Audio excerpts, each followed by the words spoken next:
Thank you, Mr. Speaker. The situation in the Middle East remains serious and volatile. This government will be resolute in our focus, protecting British lives, bringing our people home and safeguarding our national interest. Mr. Speaker, today my thoughts are with the family and friends of Sarah Everard on this very painful anniversary. 5 years ago, I said her death had to be a turning point, and this government is committed to halving violence against women and girls. We are acting in our schools, our police forces, online and offline, to keep women and girls safe, to prevent boys and men becoming abusers, and supporting victims to get justice and closure. Mr. Speaker, this morning I had meetings with ministerial colleagues and others. In addition to my duties in this House, I shall have further such meetings later today. Thank you, Mr. Speaker. I'd like to echo the Prime Minister's comments on Sarah Everard and the situation in the Middle East. From the sound mixing desks made by Calrec in Hebden Bridge, which brought the world its Winter Olympics coverage, to the valves made by Blackhole Engineering in Brighouse, which bring water to New York City, Calder Valley's specialist manufacturing is recognised the world over. It brings good jobs and sustainable work. But with 1/3 of engineers over 60, the last government left our manufacturing workforce facing an existential crisis.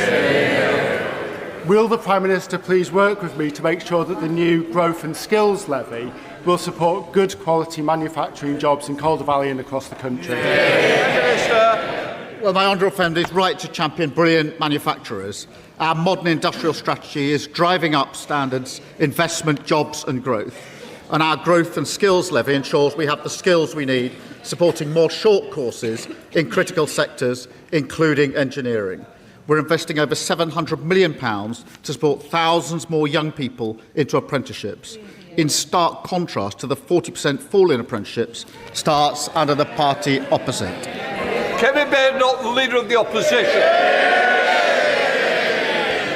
Mr. Speaker, can I pay tribute to our brave servicemen and women in the Middle East during this very difficult period? Our bases in Cyprus and Bahrain have now been attacked. The US has taken offensive action to destroy missile launch sites to defend British territory.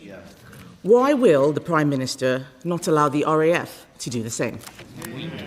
Prime Minister. Mr. Speaker, can I make clear this is obviously an extremely serious situation, and I know the whole country is worried about the potential for escalation. They're worried about the impact on their lives, particularly when they see what's happening with energy. The family and friends of those who are caught in the region will be worried sick about them. And, of course, we've got civilians and military personnel at risk in the region.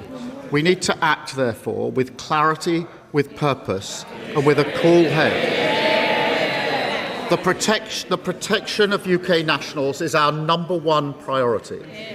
And we're taking action to reduce the threat, with planes in the sky in the region, intercepting incoming strikes, deploying more capability to Cyprus, and allowing US planes to use UK bases to take out Iran's capability to strike. What I was not prepared to do on Saturday was for the UK to join a war unless I was satisfied there was a lawful basis and a viable, thought-through plan. That remains my position. That wasn't the question I asked him. Nobody wants to see an escalation. The fact is, Mr. Speaker, our bases, in case they don't realise, our bases have already been attacked. Iran is trying to kill our servicemen and women. He is catching arrows rather than stopping the archer. That's what we're talking about. Why is he asking our allies to do what we should be doing ourselves? I would say to Labour MPs, we are in this war whether they like it or not. What is the Prime Minister waiting for? Prime Minister. Mr. Speaker, let me give a little more detail, because for a number of weeks now, we've been pre-deploying our capabilities to the region. In doing so, In doing so, we've been liaising very closely with the United States, as the House would have expected. Therefore, radar systems were pre-deployed, ground-based air defence was pre-deployed, counter-drone systems were pre-deployed, and F-35 jets were pre-deployed. Mr. Speaker, that is why, since Saturday morning, multiple F-35s and Typhoons have been in operation not just in the Middle East, but across Cyprus. Further missions were flown overnight, Typhoons defending in particular Qatar, and F-35s defending other regional parties. We're resupplying our air defence missiles today. Wildcat helicopters with anti-drone capabilities will be in Cyprus this week, and HMS Dragon will be deployed to the Mediterranean.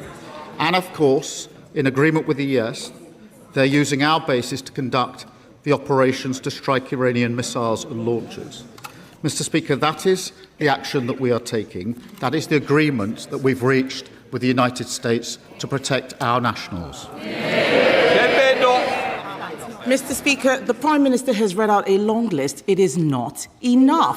He says that we are pre-deploying. The one ship which we are sending, HMS Dragon, is still in Portsmouth.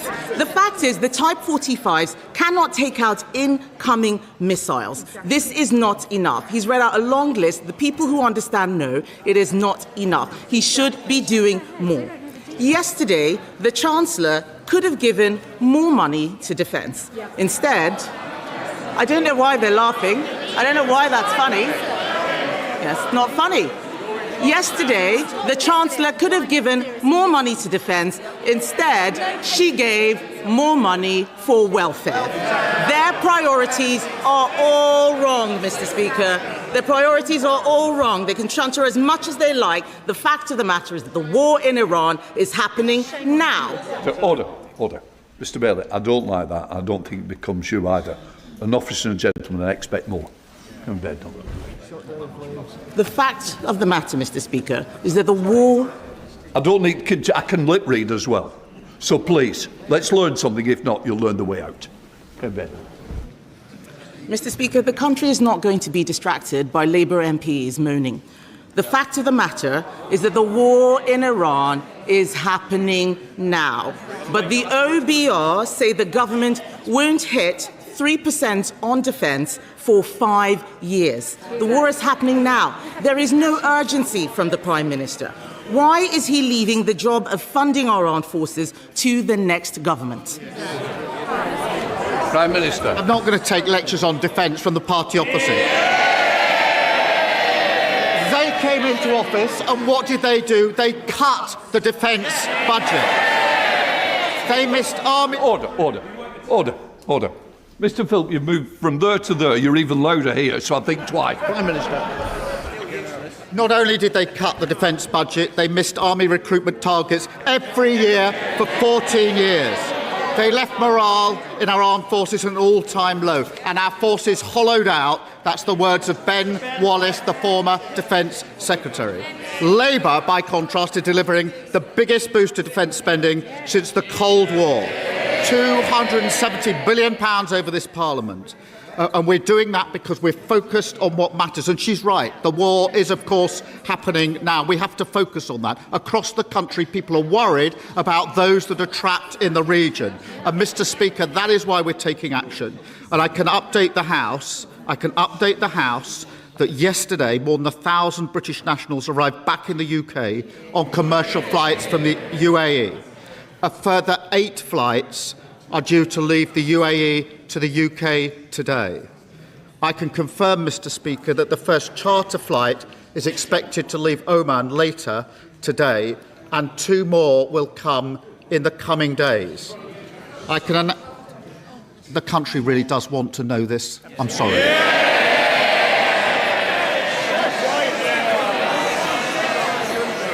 Family and friends are worried sick about people who are caught out. I will not be put on. I can announce, Mr. Speaker, we will lay on additional charter flights in coming days. British Airways are now laying on an extra flight from Oman, and the Foreign Secretary will have further discussions today. And can I urge all those in the House who have constituents who are caught in this to make sure that they do register their presence so we can do whatever we can to help them get home safely. Mr. Speaker, I wasn't asking about evacuations. I was asking about defence spending. He needs to focus on the question he's being asked, not the statement that was prepared in the bunker. He stands there telling us that he's spending more money on defence. They're saying it. No, he isn't. In fact, they are cutting defence spending by £2.6 billion from the MOD budget this year. And that's why there are no Royal Navy warships in the Middle East, Mr. Speaker. In June last year, he should ask his Defence Secretary for the numbers, because that is what's happening. In June last year, Mr. Speaker, the government promised that its plan for funding our armed forces would be ready by autumn. In autumn, they promised it would be ready by the end of 2025. It is March 2026, and still nothing. So can the Prime Minister tell the House when his defence investment plan will finally be published? Prime Minister. Well, I'm sorry she's not interested in how people caught in the region are going to get home. I think for the vast majority of people watching this PMQs, that'll be the single most important thing on their mind. They cut defence spending, we're increasing defence spending. And we're doing that, Mr. Speaker, because we've stabilised the economy. Yesterday, the Chancellor announced inflation was down, interest rates down, borrowing down, debt down, investment, living standards growth up. Now, I know the Leader of the Opposition doesn't understand that. The Shadow Chancellor clearly doesn't understand that. Although I do have to thank him that in what's been a very difficult week, he provided some excellent unintended stand-up comedy in his response to the Chancellor yesterday. Mr. Speaker, he doesn't want to talk about the defence investment plan because he doesn't know. He doesn't know what is going on any policy, so he reads statements that are pre-prepared irrespective of the question, and the whole country can see it. The truth is that because they spent money on welfare, there is no defence investment plan. Because there is no defence investment plan, they are not ordering enough missiles. The fact is that this crisis goes beyond defence spending. They can chant as much as they like. They are pathetic, spending money on welfare instead of defence spending. Sorry, Mr. Speaker. They're not just pathetic, they are also weak. This crisis goes beyond defence spending. It is also about the cost of living. This war is interrupting the supply of oil and gas. That is driving up the cost of petrol and making it more expensive to heat our homes. Yet he is stopping drilling in the North Sea while importing the same oil and gas from Norway. Does he think that at a time of geopolitical crisis, it makes sense to kill our oil and gas industry and give up that ready supply of energy? Well, the question of the energy supply right now is a serious question, and we are doing all we can with allies to make sure that that is preserved. And it's vital that we keep trade flowing through the Straits of Hormuz, Mr. Speaker. The Energy Secretary met the International Energy Agency yesterday, and the Chancellor is meeting oil and gas companies today. We're keeping in close contact with our allies and key industry players. Again, I think the country wants to know what we're doing now in relation to what's happening in coming days. Mr. Speaker, oil and gas will be part of our energy mix for many years to come. But if Ukraine and the last few days have taught us anything, it is that all the time we're on the international market, we are vulnerable to these changes. That is why renewable energy, where we have our independence and security, would take us off those markets and give us the security that we need. Speaker, the Prime Minister again does not understand the energy transition. You do not need to stop drilling in oil and gas to get renewables. This is basic stuff. He doesn't understand his policy. He's got a sea of orcs and goons who have no idea how anything is working at all. Mr. Speaker. They can complain all they like, Mr. Speaker. The fact is, they are letting down the people out. Order. You can't do a point of order in the middle of Prime Minister's question. Mr. Speaker. Ask my question.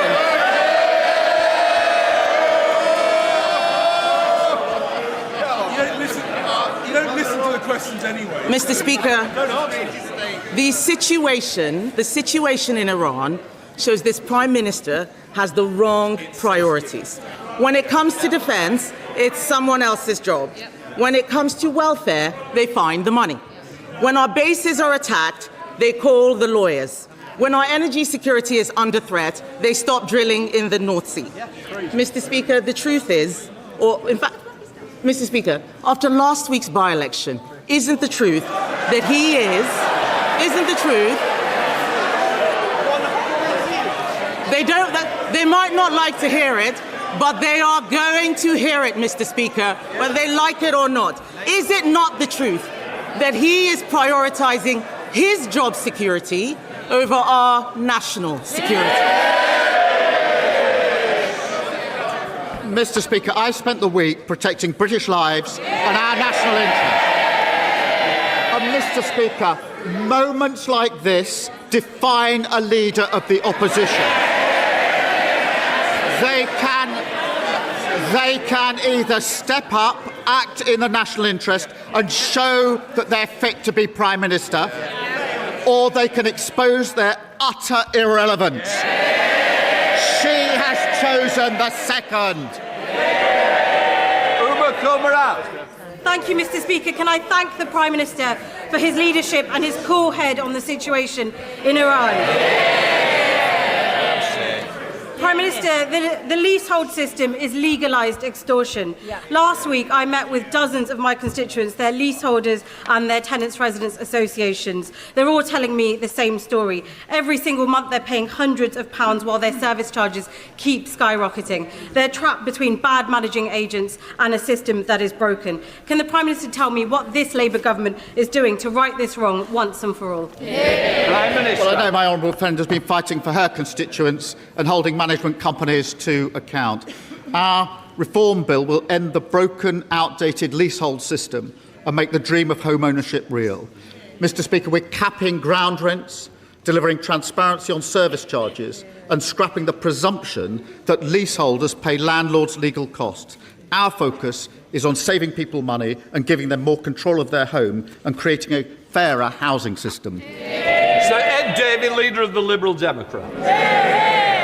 Thank you, Mr. Speaker. Can I associate myself with the Prime Minister's remarks on Sarah Everard and the need to do far more to tackle violence against women and girls? And can I also associate myself with the Prime Minister's remarks on Iran, as we rightly debate how to make tax exiles pay their fair share? It is absolutely right that the government does everything it can to get all British citizens to safety. Mr. Speaker, experts are warning that families could see their energy bills rise by £500 a year as a result of Trump's illegal war.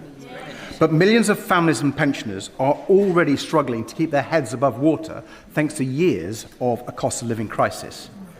When Putin invaded Ukraine, he and I campaigned for months to get the Conservatives to act on energy bills. This time, will the Prime Minister save families that anxiety and give a cast iron guarantee today that he will not let energy bills rise by £500 this year? Prime Minister. Can I thank him for raising this, because I know this will be a concern to the public who are watching what's going on and very concerned about the impact it will have on their lives. It is important that I emphasise the actions we've been taken urgently this week with our allies, with the energy agencies across the world, and the work we're doing to make sure there's safe passage for energy across the world. We will continue to do that. I was glad that we were able to bring energy price bills down by £150 announced just the other day. We will keep a very close eye on this. I do know how important it is for the British public. Sir Ed Davey. Well, I thank the Prime Minister for his reply, but I hope he will act if energy bills do go up by £500. Mr. Speaker, Donald Trump's war on Iran has not only brought more chaos across the Middle East, it's increased the threat to our national security here at home. Iran's Revolutionary Guard has previously plotted several failed terrorist attacks in the UK, targeting Iranian journalists, British Jews, and members of this House. Now they are more desperate and dangerous than ever. We've called for the IRGC to be prescribed as terrorists for years. The last government failed to do it, and so has his. So will the Prime Minister table emergency legislation to better protect our country from Iranian terrorists? Will he do it this week? Prime Minister. Can I just, again, thank you for raising this. It is very important, I say to the House, that as he would, and the House would expect, we are working 24/7 on dealing with any threats to this country. And I spoke on Monday about the 20 Iran-backed threats that we had successfully dealt with, and we continue to do so, and we're working on it 24/7. So it's important that I say that. In relation to the IRGC, obviously we've put in place a number of sanctions already. We don't comment on prescription, but we have made the case that there needs to be legislation to deal with state-backed terrorist groups, and we're looking into that. Sam Rishworth. Thank you, Mr. Speaker. The surge in the global cost of oil and gas has the risk of pushing up food and energy prices, which is a real concern for my constituents in Bishop Auckland, just as we're turning a corner on the cost of living crisis. Doesn't this show the importance of ignoring the parties opposite and investing in secure, renewable energy that we control, and backing our farmers to produce the food for our nation, such as those that I'm hosting here today from County Durham, Mr. Speaker? And will the Prime Minister ensure that both energy and food security are a core mission of this Labour government? Prime Minister. Well, his energy security is critical to food security, and the sprint to clean energy is the only way to get off the volatile international fossil fuel markets, cut bills and deliver energy security. And Mr. Speaker, since we came into office, over £90 billion of investment into clean energy industry has come in, powering millions of homes. Tories and Reform would throw all that away and cling to the failed policy that put everyone's bills up throughout their reign. Kevin Robinson. Mr. Speaker, can I associate myself and my colleagues with the Prime Minister and his remarks around Sarah Everard and Iran? Mr. Speaker, my colleagues and I support our armed forces, but we lament how diminished the UK appears over the last week amongst our allies and within the Middle East. The Prime Minister is not responsible for our armed forces being able to squeeze into Wembley Park and to Ibrox, but he is responsible for our posture. He is responsible for ignoring the request to deploy a Type 45 destroyer 2 weeks ago into the region. And we now learn that HMS Dragon will not leave, hasn't left, and won't be in to defend Cyprus for over a week. Will the Prime Minister understand that I welcome the commitment for increased defence spending, but if we're only planning to get to 2.5% by 2027, it's not enough. It needs to be reconsidered. He needs to go faster where others before him did not. And he needs to take these steps not just for protection of our values across the world, but also for the protection of our consumers who are impacted by this conflict today. Prime Minister. Well, he'd have heard me set out what we did by way of pre-deployment, working in conjunction with and liaising with the US so that he understands the context in which those pre-deployments were put in place. And I think they speak for themselves as to why they were put in place in the places that they were. In relation to defence spend, obviously we're increasing it to 2.6% of GDP. That's £270 billion over the Parliament. But as I said in the speech I gave in Munich just a couple of weeks ago, we're going to have to spend more and faster after the years of underinvestment and troop cuts.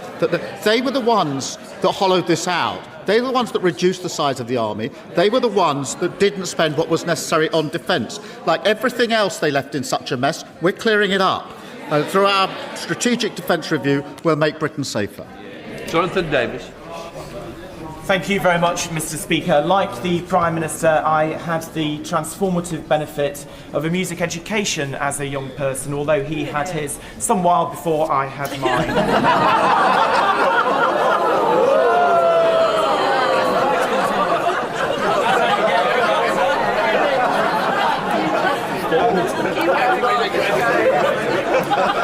After more than a decade of declining music in schools, the government's new National Centre for Arts and Music Education and measures coming through the curriculum review will ensure that more young people benefit from the opportunities that my right honourable friend and I both had.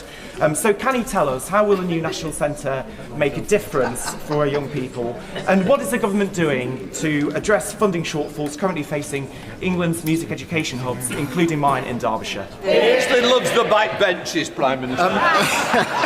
Mr. Speaker, my life was changed by the opportunity to study music, yes, very many years ago. I believe that every child deserves that opportunity. The party opposite cut those opportunities. That particularly excluded poorer children. And now they call creative arts courses a dead end. I totally disagree. They're the lifeblood of the creative industries that showcase Britain around the world. And the new National Centre will launch this year, and Labour is investing in music hubs so every child has the same opportunities to enjoy music, to learn music, and to learn the skills that music brings them for life. Mahindra. Thank you, Mr. Speaker. In my constituency, the Lib Dem-run Three Rivers District Council has failed for years to submit an adequate local plan. They now have a ministerial direction, and prime Greenbelt land faces a serious threat from this government's harmful planning policies. How does the Prime Minister expect me to explain to my constituents that while I consistently defend our Greenbelt, the Lib Dems' incompetence has made it vulnerable to its destruction by this Labour government? Prime Minister. Mr. Speaker, this Labour government is changing the planning regulations so that we can get on and build the homes that we need across our country. Their failure was the failure to do so, but I must applaud him because at least he's had the decency to accept some of the failures of the last government. On Send, he said, "My government didn't do enough on this. It's awful."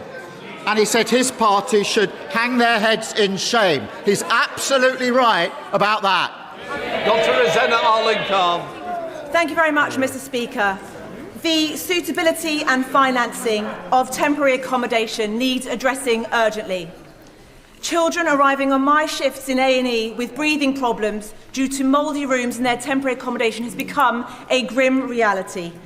And since 2019, 74 homeless children have died due to the conditions of their temporary accommodation. And meanwhile, councils are facing a £4 billion black hole funding hole, huge hole, if the government subsidy remains frozen. Every death is a tragedy, and I'm sure the Prime Minister will agree with me that an urgent review needs to happen to investigate the financial shortfall and help guarantee safe homes for every child in this country that is in temporary accommodation. Well, I thank you for a question. We inherited an appalling situation with a record number of households in temporary accommodation. Every child deserves a safe and secure home. Mr. Speaker, we're investing £950 million in the Local Authority Housing Fund to increase supply of quality accommodation. We're banning Section 21 no-fault evictions, introducing a new, stronger, decent home standard, and investing £39 billion to deliver the homes that families need. Forster. Thank you, Mr. Speaker. Last month I visited my old school, Woking High. I saw classrooms built in the 1960s that were meant to last 20 years, but are still in use and being held together by gaffer tape. I visited my old music classroom. I nearly fell through the floor and I saw a hole in the roof. I can still remember the stench of mould. That classroom was condemned last year. Please will the Prime Minister agree to come to Woking High with me to see how bad it really is and ensure that my old school urgently gets the financial support it needs to ensure that in the 21st century my young constituents can be educated in a school they deserve. Yeah. Can I thank him for raising this case, which will be a real concern for his constituents, and I'm sure the party opposite will have heard the reality of what they did over 14 years of destroying everything in this country. We are fixing that, and I'll make sure that he gets a meeting with the Prime Minister to discuss further. Len Stewart. Mr Speaker, after decades of failing policies under both Conservative and SNP governments, I welcome this Labour government's major drive to get young people earning and learning. In my constituency of Ayr, Carrick and Cumnock, by working with Ayrshire College and the Pride and Place Board, we have finally a chance to break this cycle and bring real youth-focused regeneration to our high streets through the DWP Youth Initiative. Will he meet with me to discuss this important issue, and will he support making Ayrshire a priority for a DWP youth hub? Mr Speaker, the party opposite left 1 in 8 young people not earning or learning. We're not, and we'll tackle it. More apprenticeships, more career sport, a jobs guarantee to provide paid employment, a youth guarantee to provide more young people into earning or learning, and over 360 youth hubs to help young people access opportunities. My honourable friend makes a strong case, which my honourable friend, the Work and Pension Secretary, I know has heard, and I hope there will be good news for her later this year. Bacon.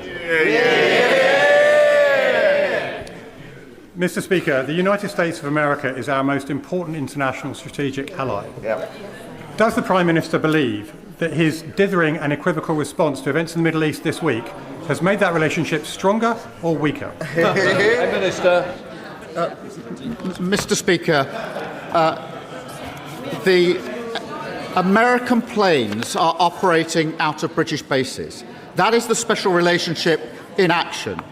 British jets are shooting down drones and missiles to protect American lives in the Middle East on our joint bases. That is the special relationship in action. Sharing intelligence every day to keep our people safe. That is the special relationship in action.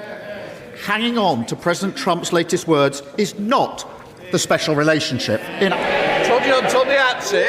Thank you, Mr Speaker. In 2018, this House legislated to allow the prescription of medicinal cannabis for children with drug-resistant epilepsy, a campaign spearheaded by my good late friend Hannah Deacon for her son Alfie. Yet many families are still paying around £1,300 a month due to conflicting guidance from multiple agencies. Does the Prime Minister recognise that this isn't the will of the House, and will he agree to work with me and the Secretary of State for Health to secure a modest £2 million required for an observational study to relieve these families of this unacceptable burden? Prime Minister. Hannah Deacon's campaign for her son Alfie was remarkable, and I know how much she's missed, and I thank my honourable friend for continuing to campaign. We are investing £8 million in clinical trials on cannabis-based medicines for conditions like drug-resistant epilepsy, and I want to see patients accessing safe, effective medicines and new treatments as quickly as possible. Thank you, Mr Speaker. The government's proposed terms of reference for the inquiry into rape and grooming gangs are fatally flawed, as victims and survivors have pointed out. They won't address the role that race and religion played in motivating these crimes. They won't lead to prosecutions for those involved in the cover-up. And they won't even investigate all cases, only a select few. The consultation on these terms ends this Friday. If enough people call for changes, including through groomingangjustice.uk, will the Prime Minister please assure us that the final terms of reference will reflect these concerns? Baroness Longfield is now beginning the work of the inquiry, with victims and survivors at the heart of the process. Under this government, convictions that are at the highest level ever, we're introducing mandatory reporting on child sex abuse and putting a legal duty on police to collect ethnicity data. But forgive me if I don't take suggestions from the honourable member who said people legally and settled here should go home to ensure that the UK is culturally coherent. That is a grotesque way to talk about our friends and neighbours, and I rather suspect that her next question will come from her sitting up there. Thank you, Mr Speaker. 9 years, 4 months ago, Britain was basking in its success of the Rio Olympics, but each day, month and year since, women have lived with the chronic pain of undiagnosed endometriosis, according to Endometriosis UK's new report. The UK's average wait time for diagnosis has worsened since 2020, with women in Scotland waiting even longer, with an average wait time of 10 years and 2 months. At the start of Endometriosis Action Month, will he commit to reduce diagnosis wait times and end the lost decade for women living with endometriosis? Well, can I thank her for this and tell her that we hosted the International Women's Day event on Monday, and I spoke to so many women who are concerned about this issue. It is totally unacceptable that women have waited sometimes up to a decade for endometriosis diagnosis. We're renewing the women's health strategy, improving training for doctors and cutting wait times for gynecology services.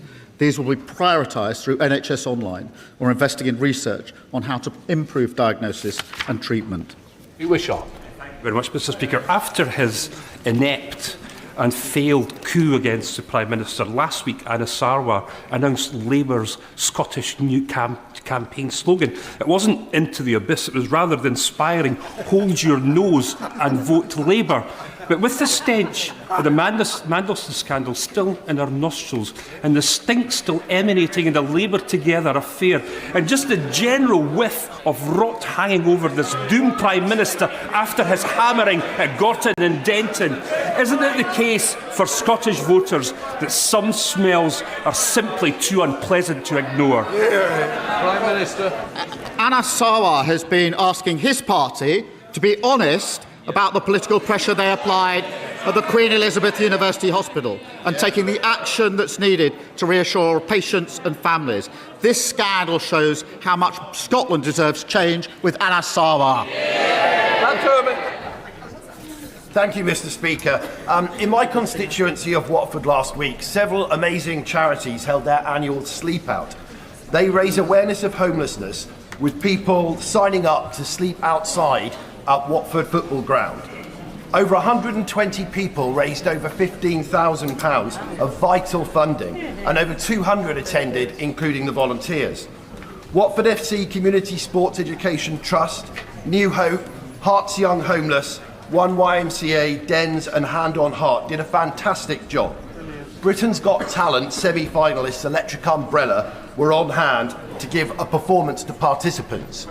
Will my right honourable friend congratulate their efforts and outline what the government is doing to end the scourge of homelessness? Can I thank him for raising this, because everyone deserves a safe place to call home. And let me pay tribute to all of the organisations working to tackle this.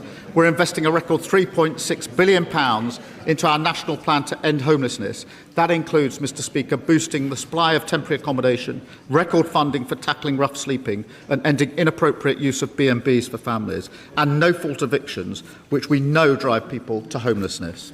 Final question, Zoe Franklin. My constituent Hannah tragically ended her life using a substance purchased from overseas. Following her death, the coroner issued a prevention of future death report containing specific recommendations. Since 2019, Molly Rose Foundation has identified at least 65 similar cases where coroners have made recommendations to separate government departments. Progress on these issues has been slow, and vulnerable people continue to be left at risk as a result. Will the Minister set out what steps the government will take to ensure systematic oversight of coroners' reports and their findings, and will he support proposals for an independent national oversight mechanism to track trends in preventable deaths and ensure lessons are learnt so that future lives can be saved? Prime Minister. I thank her for raising the individual case and the general cases and reassure her we are working on the very issue that she's raised. Thank you. Point forward, Katie Lamb. The Prime Minister has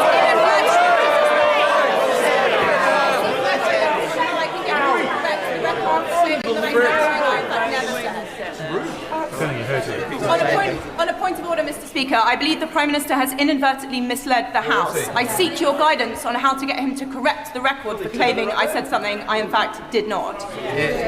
We can't continue the debate. What I can say is, quite rightly, you've put your view down, but I'm not responsible for the Prime Minister's answers. If inadvertently it wasn't right, it is up to the individual to correct it. Right, we now come to the statements.